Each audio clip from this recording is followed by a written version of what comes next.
業餘愛好是人類社會進步的產物，是社會文明進步的標誌。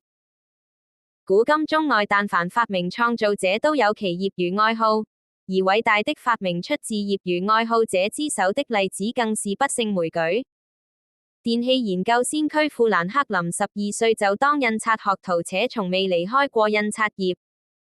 揭示電磁感應的法拉第也曾是布銅裝訂工，後來還成為一名化學專業研究者。電報機的發明者莫爾斯發明電報時正從事大學的工藝美術教學科學巨匠愛因斯坦說，智慧並不產生於學歷，而是來自對於知識終生不懈的追求。孔子也說，知之者不如好知者，好知者不如樂知者。不要被拜金主義、享樂主義和其他世俗的觀點淹沒了你的興趣、愛好和激情。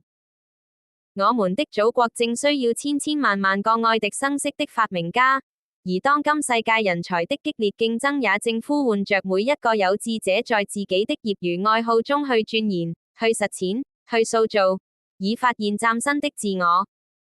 業餘無線電通訊活動以其極為豐富的內涵吸引了並將繼續吸引着無數愛好者。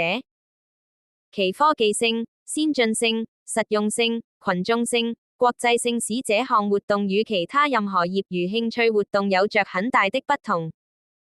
培養高素質的技術人才，豐富人們的文化生活，為搶險救災提供有效的通訊服務，促進各國人民間的交流，增進友誼，這一切正是改革開放不斷深入的我國所迫切需要的。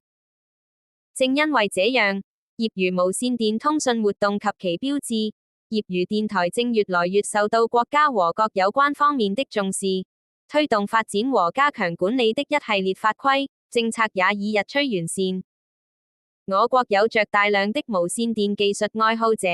但進行業餘無線電通訊實踐的人還不是很多。編寫本書的目的是幫助更多的朋友學習和掌握業餘無線通訊的基本知識和技能，盡可能地為樂於此道的愛好者們提供一本較為詳實的、可進行自我訓練的圖書。